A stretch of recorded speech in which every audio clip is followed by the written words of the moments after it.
청년들이요, 여러분들은 하루 종일 뭘 제일 많이 보지요? 아마 하루 종일 핸드폰을 제일 많이 보지 않을까 싶어요. 일주일 동안 스마트폰 화면 한 수천 번 봤을 거예요, 그쵸? 유튜브, 인스타, 카톡, 우리의 눈은 쉬지 않고 이 스마트폰의 화면 속으로 움직이죠. 그런데 이상하죠? 그렇게 많이 봤잖아요. 근데 기억나는 건 정작 많이 없죠. 마치 물을 마시는데 마셔도 갈증이 사라지지 않는 것처럼 보는데 본 게 없어요. 많이 봤는데 마음에 남는 게 없어요. 눈은 바쁜데 영혼은 텅 빈 것 같아요. 우리가 사는 이 시대, 보는 것의 홍수예요. 이미지도 넘쳐나요. 영상도 쏟아져요. 정보가 막 폭발해요. 근데 아이러니하게도 우리는 정작 진짜 보는 법을 잃어가고 있는 것 같아요. 그러니까 클릭은 많이 하는데 집중해서 보지는 못해요. 훑어보기는 하는데 깊이 들여다보지는 못하죠. 제가 어떤 청년 인스타 보는 걸 보니까 그게 보는 건지 넘기는 건지 보고 있는 거라고 하더라고요. 속도는 빨라졌는데 깊이는 얕아졌어요. 오늘 시편 27편의 저자는 다윗으로 알려져 있죠. 다윗은 왕이었어요. 전쟁도 많이 치렀고 정치적으로도 바쁜 사람이었죠. 근데 오늘 본문에서 이 다윗이 자신의 평생의 소원으로 꼽는 게 뭐예요? 여호와의 아름다움을 바라보는 것. 그거였다는 거예요. 청년들이요, 이 구절을 읽으면 공감이 되시나요? 솔직히 이해가 잘 안 되죠. 평생의 소원이 바라보는 거. 너무 소박하지 않아요? 뭔가 좀 더 거창한 걸 원해야 되지 않나? 왕이니까 바라는 게 없나? 이스라엘 역사상 가장 위대한 왕이 되는 건 뭐 그 정도는 되어야 되지 않나? 그런데 다윗이에요. 이 간구를 하는 게 다윗이에요. 하나님 마음에 합했던 다윗이 구하는 거예요. 다윗은 뭔가를 알고 있는 거죠. 우리가 놓치고 있는 뭔가를 다윗은 알고 있는 거죠. 보는 것의 중요성을 말이에요. 다윗이 말하는 바라본다는 것은 우리가 뭐 길거리의 광고판을 흘낏 보는 것처럼 그런 게 아니에요. 사랑하는 사람의 얼굴을 자세히 들여다보는 것처럼 그 앞에 오래 머물며 응시하는 거예요. 시선이 스쳐 지나가는 게 아니라 머무는 거예요. 그리고 그 깊은 바라봄이 결국에는 예배가 된다는 것이죠. 다윗이 바라보고자 했던 여호와의 아름다움, 하나님의 아름다움은 어떤 것일까요? 여기서 이 아름다움이라고 번역된 히브리어 단어는 단지 시각적으로 예쁜 것을 넘어서서 기쁨과 사랑스러움, 친절함과 선함, 이 모든 걸 다 포괄하는 단어예요. 그러니까 하나님의 아름다움이라고 하는 것은 단순히 어떤 미적, 외적 것이 뿐만이 아니라 하나님의 성품 그 자체를 말한다는 거예요. 우리가 누군가를 저 사람 참 좋은 사람이야 라고 떠올릴 때 그 사람의 어떤 외모, 눈, 코, 입만 보면서 좋은 사람이라고 떠올리지는 않죠. 따뜻한 미소, 배려 깊은 말투, 함께 했던 시간의 온기, 이런 것들을 떠올리면서 우리는 그 사람 참 좋은 사람이야 이렇게 느끼죠. 하나님의 아름다움도 그렇다는 거예요. 하나님의 선하심, 자비로우심, 신실하심이 우리에게 아름다움으로 느껴진다는 거죠. 하나님이 세상 창조하시면서 반복해서 하신 말씀이 있어요. 뭐예요? 하나님 보시기에 좋았더라. 여기서 좋았더라, 여러분 한 번쯤 들어봤을 것 같아요. 히브리어로 토브라고 하는 단어죠. 근데 이 히브리어 단어는 미적인 것과 윤리적인 것이 구분되지 않아요. 분리되지 않아요. 그러니까 아름다운 게 곧 선한 것이고 선한 것이 곧 아름다운 것이라고 하는 인식이 보시기에 좋았더라는 표현 안에 있는 거예요. 생각해 보세요. 사과 중에 뭐가 좋은 사과예요? 우리는 뭘 가리켜서 좋은 사과라고 그래요? 겉으로도 예쁘고 맛도 좋은 거, 우리 그걸 좋은 사과라고 하지 않아요? 겉은 너무 예쁜데 그 모형이라면, 먹을 수 없다면 좋은 사과라고 할 수 있나요? 그렇지 않죠. 이 세상은 하나님께서 지으신 것이기 때문에 하나님의 목적에 따라 아름다움과 선함과 옳음의 길이 결국 같아요. 그래서 하나님의 아름다움은 우리의 삶을 그분 보시기에 좋은 모습으로 세우는 힘이 그 가운데 있는 것이죠. 모세가 이렇게 기도했어요. 뭐라고요? 출애굽기 33장 18절 보니까 주의 영광을 내게 보이소서 이렇게 얘기했어요. 그때 하나님 뭐라고 답하세요? 19절 여호와께서 이르시되 내가 내 모든 선한 것을 내 앞으로 지나가게 하고 여호와의 이름을 내 앞에 선포하리라. 모세가 뭘 구했어요? 하나님의 영광을 구했어요. 하나님 주의 영광을 내게 보여주세요. 근데 모세가 뭐라 그래요? 선한 것을 지나가게 하겠다. 중요한 사실이에요. 하나님의 영광과 선함과 아름다움 결국 같이 간다라는 거예요. 시편을 보면 이런 패턴이 엄청 반복됩니다. 하나님의 위대한 행하심을 보고 그분의 자비를 보고 그러다 결국 찬양하고 노래하게 되는 것이죠. 보는 게 찬송이 돼요. 보는 게 노래가 돼요. 우리가 아름다운 노을을 보면 감탄사가 터져 나오듯이 하나님의 아름다움을 깊이 본 사람들은 침묵할 수 없다는 거예요. 감격이 기도가 되고 감격이 노래가 되어서 흘러나올 수밖에 없다는 것이죠. 물론 여기서 한 가지 분명히 해야 할 게 있어요. 아름다움의 자리가, 올바른 자리가 분명히 있다는 것이죠. 역사적으로 교회는 두 극단 사이에서 흔들려 왔거든요. 그러니까 어떤 사람들은 아름다움이라는 걸 너무 절대화해서 내용보다 형식을 중요하게 여기는 미학주의에 빠졌어요. 예배장은 웅장한데 말씀은 없고 찬양은 화려한데 사랑은 없는 그런 미학주의죠. 반대로 어떤 이들은 아름다움을 그 영성에 방해되는 사치로 여기는 어떤 금욕주의로 치우쳤어요. 그러니까 감각적인 것들을 다 제하여 버려야 된다는 거죠. 마치 하나님이 만드신 다채로운 세상을 스스로 흑백으로 만들어버리는 것처럼. 그럼 아름다움의 자리는 어디예요? 미학주의도 아니고 금욕주의도 아니고. 아름다움은 결국 그것을 만드신, 그것의 근원이신 창조주 하나님께로 향하고 또 하나님께로 수렴될 때 가장 안전하고 또 가장 찬란하게 빛나는 거예요. 그래서 예배는 세상에 흩어져 있던 모든 아름다움의 조각들을 제자리로 돌려놓는 시간이라고 할 수 있어요. 세상의 모든 아름다움은 그것을 통하여서 창조주 하나님이 증언되어지고 창조주 하나님께 영광이 돌려지게 될 때 비로소 그 아름다움은 아름다움의 역할을 하게 된다는 거예요. 그래서 우리는 바라봄을 감사로, 감사를 예배로 그렇게 이어지게 하는 선순환을 만들어야 돼요. 우리 삶에서 나타나고 보이는 그 작은 선함과 그 아름다움 속에서 주님의 손길을 의식적으로 발견해 보려는 노력이 필요한 거죠. 따뜻한 커피 한 잔에도 감사할 수 있는, 창문으로 들어오는 따스한 햇살에도 하나님의 영광을 볼 수 있는, 버스를 기다리면서 들었던 음악 한 소절에도 하나님을 노래할 수 있는, 그냥 스쳐 지나가지 않고 잠시 멈춰서서 주님의 아름다움과 선하심을 고백해 보는 거예요. 작은 발견이 감사를 낳고 감사가 자연스럽게 하나님, 그 아름다우신 하나님을 찬송하는 예배로 성숙해져 가도록 말이죠. 일상의 작은 그 감탄이, 그 작은 예배가 우리를 더 큰 예배의 문으로 인도한다는 걸 우리는 기억해야 돼요.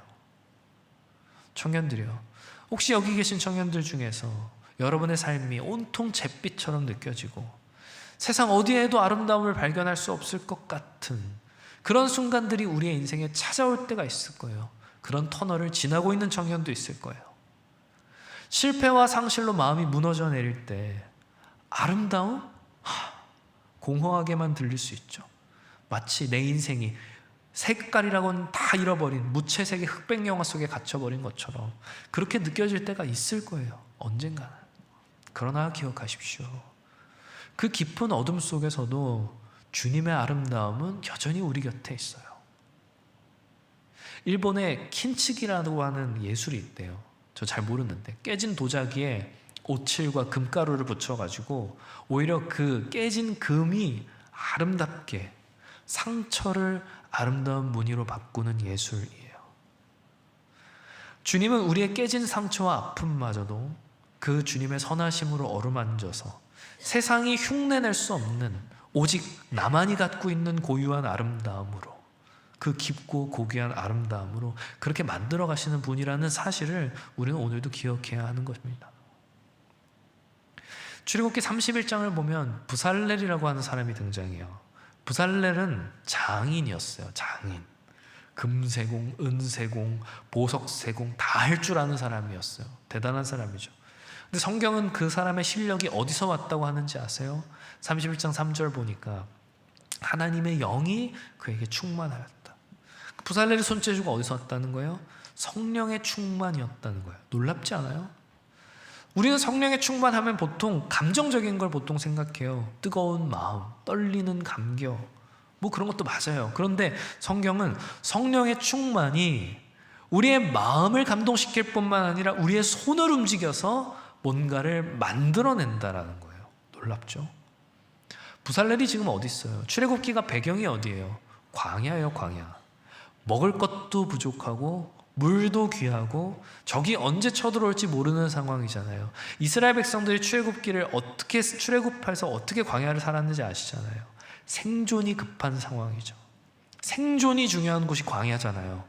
그런데 하나님께서 광야에서 뭘 하라 그래요? 성소를 지어라. 성막을 지어라. 하나님께서 거하실 초소를 지으라는 거예요. 그리고 거기서 하나님과 만나라는 거예요. 이상하잖아요. 아니 이상한 거예요. 출애굽한 이스라엘 사람들에게는 밥보다 예배가 먼저였어요. 안전보다 아름다움이 먼저였어요. 청년들이요, 우리는 생존이 목적이 아니에요. 우리에겐 아름다움이 필요해요. 가장 척박한 곳에서 가장 절망적인 상황일수록 아름다움은 사치가 아니라 우리의 필요가 돼요. 원래 그런 거예요. 부살렐에게 주어진 성령의 충만이 그에게 어떤 선물을 줬죠? 성경을 보면 뭐라고 하나요? 지혜와 총명과 지식과 여러 가지 재주로 정교한 일을 연구하며 금과 은과 노수로 만들게 하고 보석을 깎아 물리며 여러 가지 기술로 나무를 새겨 만들게 하더라. 어마어마한 일들을 하잖아요. 머리와 손과 생각을 명확하게 하고 지혜죠. 가능성을 꿰뚫어보고 총명이죠. 재료를 이해하고 지식이죠. 그걸 실제로 만들어내게 하는 거예요. 재주까지. 성령께서는 우리의 감정만 다루시는 게 아니에요. 우리의 생각과 우리의 손을 다루어서 뭔가를 만들어내는 일, 생산해내는 일도 하게 하신다는 거예요. 왠지 아세요? 왜냐하면 사랑이란 결국 형태를 통해서 전달되는 거라서 그래요. 사랑은 열매가 있어요. 사랑은 담겨요. 그러니까 부모가 자식에게 사랑해라고 말만 하는 것과 자식을 위하여 매일 따뜻한 쌀밥을 지어주는 것, 이건 다른 거예요. 말은 흩어지지만 만든 건 남아요. 만져지고 눈에 보이고 실제로 그것이 사용되어져요. 그래서 뭔가를 누굴 위해 만든다고 하는 것은, 그러니까 창조는 일종의 사랑의 언어예요. 사랑하니까 그 사람을 위해서 만드는 거예요.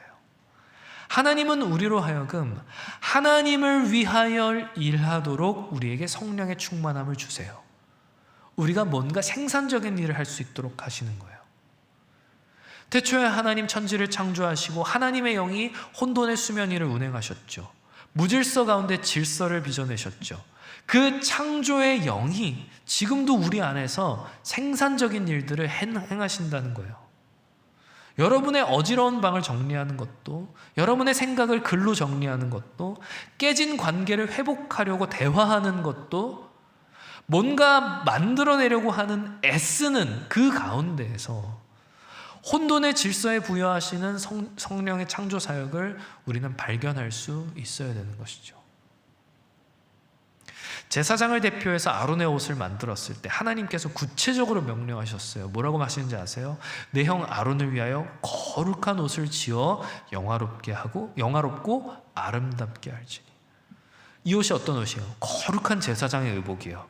근데 이 옷을 지어 아름답게 하래요. 제사장의 의복은 제사장 개인의 권위나 어떤 멋을 과시하기 위한 그런 패션이 아니었어요. 온 공동체를 거룩함으로 이끌기 위해서 하나님의 영광을 가시적으로 드러내는 표지가 제사장의 의복이었죠. 제사장은 그래서 그 옷을 입음으로써 나라고 하는 개인이 드러나는 것이 아니라 하나님의 대리인이라고 하는 그 공적 역할을 감당해야 했어요. 그 옷은 개인, 사람의 개성을 드러내는 게 아니라 거룩한 목적을 드러냈단 말이에요. 그게 아름다움이라고요. 아름다움이라고요. 우리의 예술적 재능도 마찬가지예요. 나 개인의 역량을 보여주기 위한 것이 아니라 그것이 공동체를 섬기는 일에 쓰임받고 하나님의 영광을 드러내는 일에 사용될 때 가장 아름답게 빛난다는 거예요. 이미지와 트렌드가 홍수처럼 넘쳐나는 세상 속에서 새로움으로 등장했던 것은 너무나도 빨리 한순간 낡은 것이 되어버리죠. 그래서 우리는 끊임없이 남의 것을 모방하고 최신 유행을 소비하라는 유혹을 받아요. 트렌드를 쫓아가라는. 그런데 성령께서 우리에게 주시는 창조적 능력은 일시적인 신선함이나 유행이 아니라 영원한 선과 아름다움을 추구해요. 그러니까 세상의 유행이 며칠 있다가 사라지는 밈과 같은 거라면 뭐 퉁퉁퉁 뭐죠? 몰라요? 제가 몰라서 물어보는 건데 여러분도 잘 모르는군요. 그 밈 있잖아요.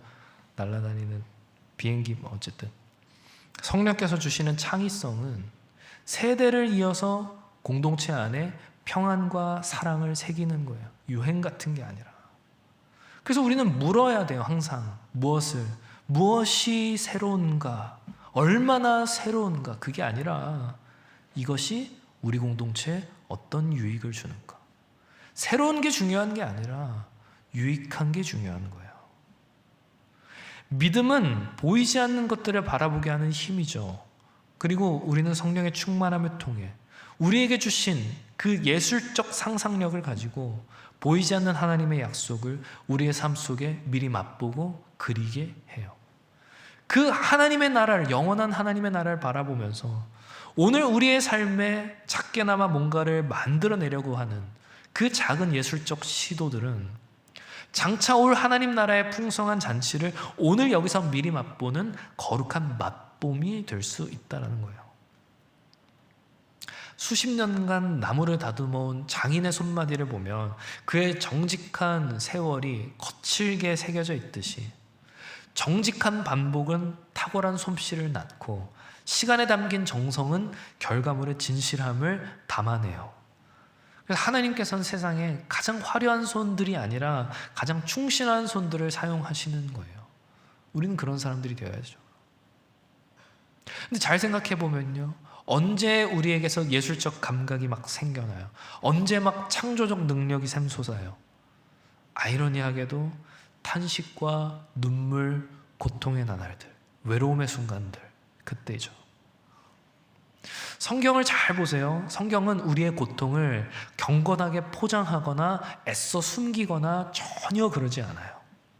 시편만 봐도 수많은 탄식이 등장하죠. 예레미야 애가를 보면 아예 그냥 내용 자체가 절절한 애가, 슬픔의 노래죠. 찢어진 마음이 정직하게 토로되는 것이 성경이에요. 그런데 다만 그 정직한 눈물이 절망으로 흩어지는 것이 아니라 하나님의 품 안으로 흘러가는 거죠. 그 차이점이 있을 뿐. 여러분, 예레미야 애가가 언제 쓰였어요? 예루살렘이 무너지고 예레미야가 그거 보면서 슬피 울며 불렀던 노래예요. 슬픈 노래. 엄청 슬픈 노래죠.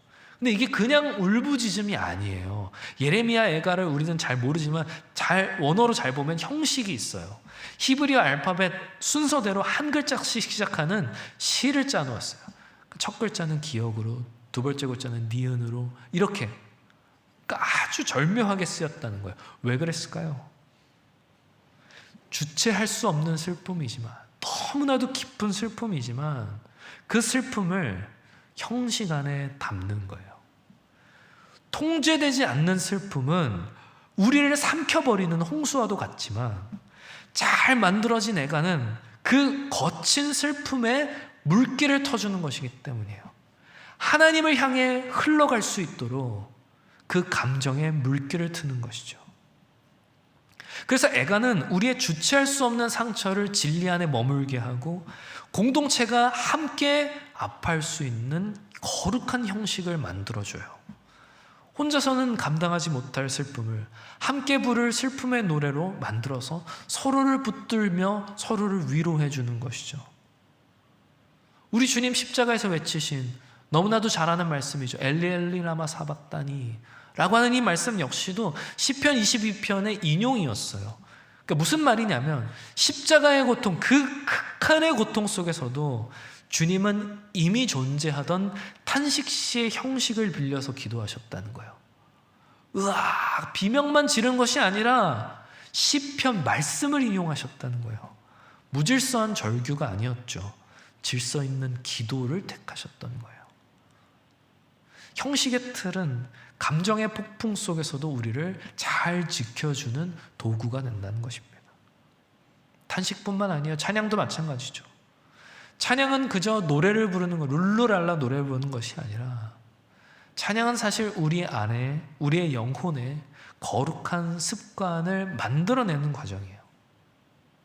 매일 스마트폰 통해서 매일 똑같은 광고와 가치관 반복적으로 주입되다 보면 병사들이 막 총 쏘고서 곱하기 2 플러스 4 그런 광고 보면은 그게 막 너무 익숙해지잖아요, 우리한테. 무엇에 노출되느냐가 우리 자신을 형성하는 거죠. 예배와 찬송은 의도적으로 하나님 나라의 가치관에 우리의 영혼을 각인시키는 거예요. 노출시키는 거예요.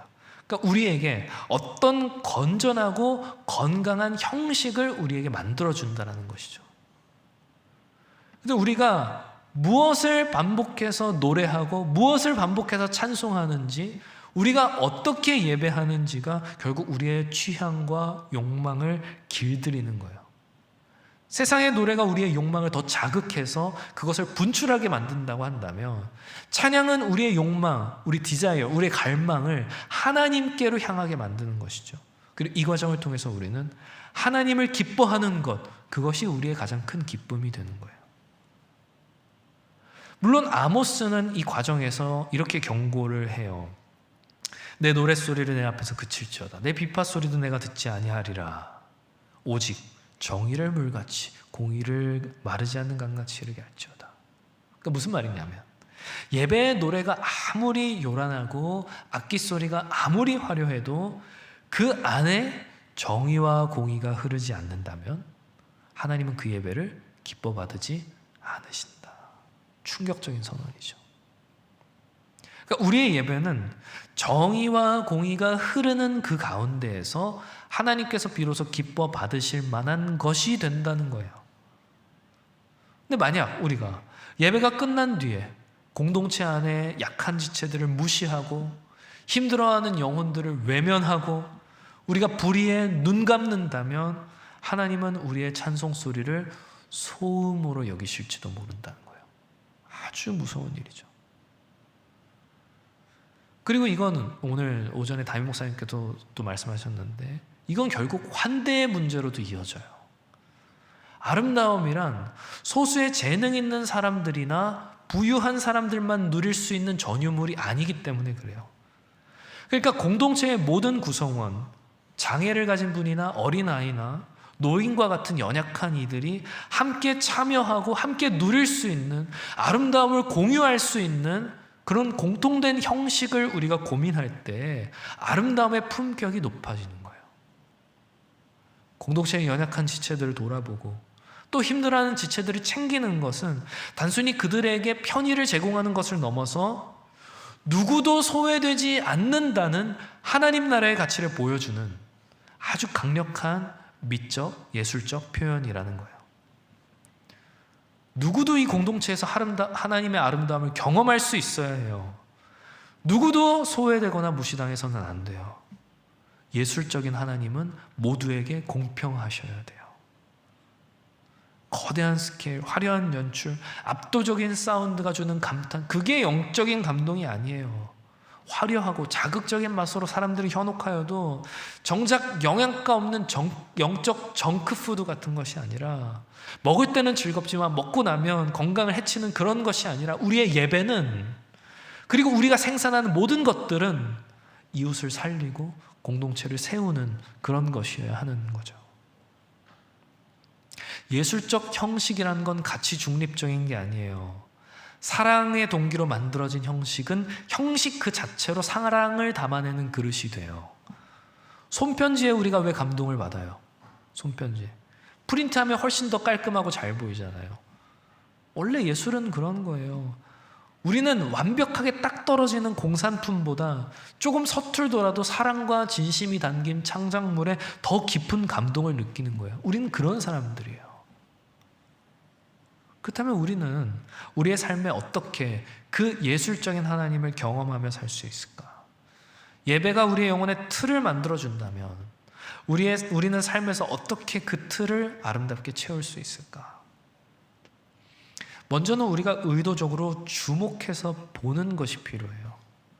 길을 걸어도 아무 생각 없이 걷는 것이 아니라 하나님께서 우리 인생에 놓아두신 아름다운 것들을 발견하는 거예요. 바람에 흔들리는 나뭇잎의 모양, 퇴근길 가로등 불빛에 드리워진 그림자, 이렇게 꼭 눈에 보이는 것들만 말하는 것이 아니라 지저귀는 새소리에 귀를 기울여 보는 거, 눈을 감고 비에 젖은 흙냄새를 맡아보는 거, 이런 것들, 이 세상에 놓여있는 하나님의 아름다움을 경험하는 거죠. 그리고 그 아름다운 것들을 통해 받은 감동을 나름의 만들기를 통해 빚어보는 거예요. 만들어 보는 거예요. 뭔가 글이든 그림이든 끄적이는 낙서 한 줄이든 정성껏 내린 커피 한 잔이든 어질러진 책상을 정리하는 것이든 모든 상관없어요. 다만 그 아름다움을, 하나님의 아름다움을 경험한 걸 어떻게든 표현해 보는 것이죠. 중요한 게 있어요. 결국 그 마지막 그 작은 결과물들, 어떻게든 만들어낸 그것들을 하나님께 감사함으로 드리는 거예요. 드리는 거. 하나님께서 내게 주신, 내게 보여주시고, 내게 들려주시고, 내게 느끼게 하셨던, 만나게 하셨던 그 아름다운 모든 것들에 하나님께 감사하는 거예요. 바라보고, 만들고, 드리고, 바라보고, 만들어서 드리고. 이게 사실 우리의 인생이에요. 바라보고, 만들고, 드리고. 우리의 직업이든, 우리의 미래든, 우리가 이루는 가정이든, 관계든, 바라보고, 잘 만들어서 결국 하나님께 드리는 것이죠. 그러니까 청년들이요, 우리가 뭔가를 할 수 있다는 건 사실은 하나님께 드릴 것이 있다라는 거예요. 그래서 봉사가 특권이고, 그래서 교회 봉사는 아무나 할 수도 없는 것이죠. 망가진 전등 하나를 가는 것도, 교회에 망가진 전등 하나를 가는 것도 보고 만들어서 하나님께 드리는, 창조주 하나님께, 하나님을 향한 일종의 제사이기 때문이에요. 그래서 교회는, 그래서 공동체는 만드는 이들을 위한 거룩한 화실이 되어야 돼요. 이 공동체가 재능 있는 이들을 찾고 또 세우고, 또 재능을 가진 이들은 부살렐처럼 나에게 주신 이것이 하나님의 선물, 성령의 충만함을 기억하면서 공동체를 위한 헌신과 순종으로 섬길 때, 그 재능이 공동체 안에서 존중받고 또 격려받을 때 그곳에서 풍성한 열매가 맺히는 겁니다.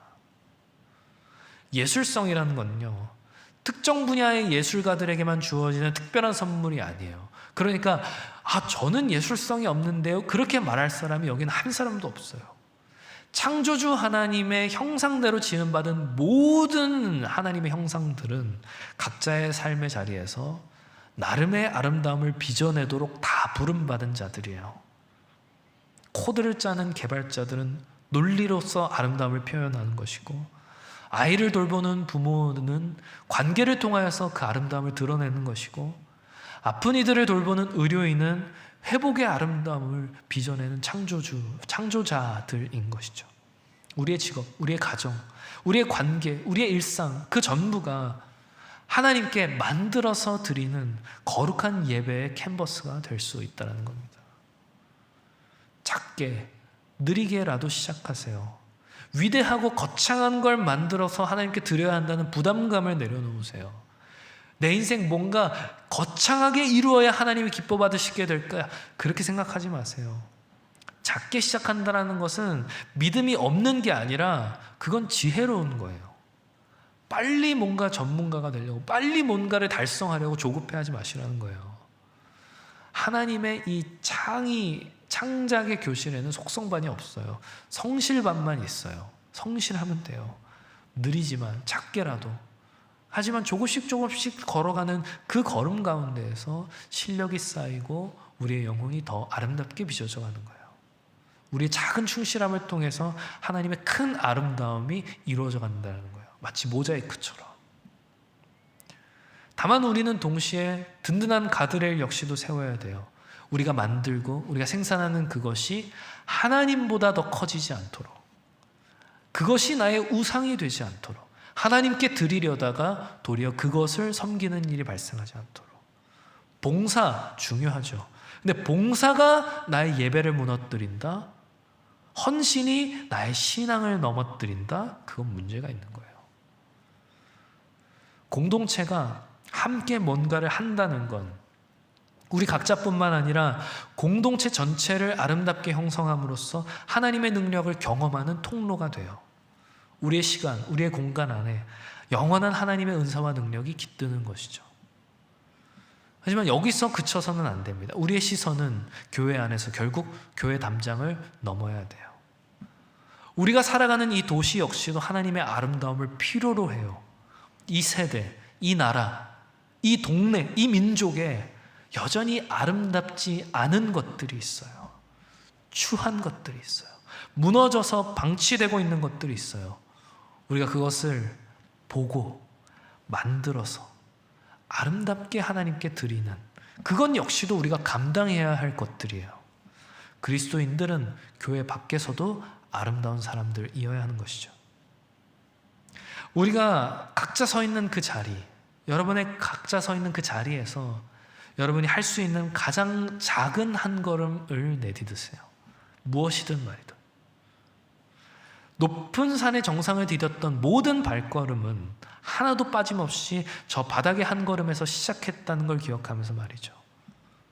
오늘 우리가 꿰매었던 관계의 작은 구멍 하나, 오늘 우리가 심었던 사랑의 작은 꽃 한 송이가 저 영원한 하나님 나라의 온전함을 향한 우리의 믿음의 고백이라는 겁니다.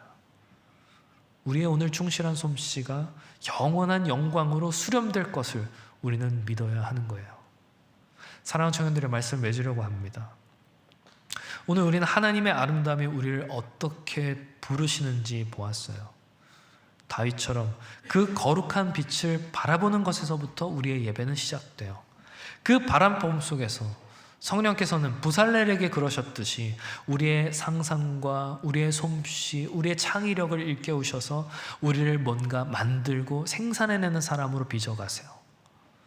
그래서 아름다움은 사치가 아닌 예배의 길이에요. 생존이 아닌 필수 요소예요. 바라보는 삶이 결국 만들어내는 삶으로, 만들어내는 삶이 하나님께 드리는 봉헌의 삶으로 되는 것이죠.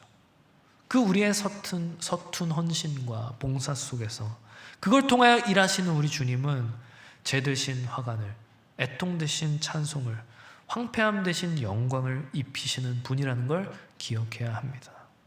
청년들이여, 새하늘과 새 땅의 영광을 소망하면서 여러분의 오늘을 만들어내는 사랑으로 채우세요. 부디 바라옵기는 여러분의 일상이 하나님이 보시기에 좋은 그런 작품이 되어서 그 삶이 하나님께 드리는 가장 아름다운 예배가 되는 그런 주의 청년들 다 되시기를 주님의 이름으로 축원합니다.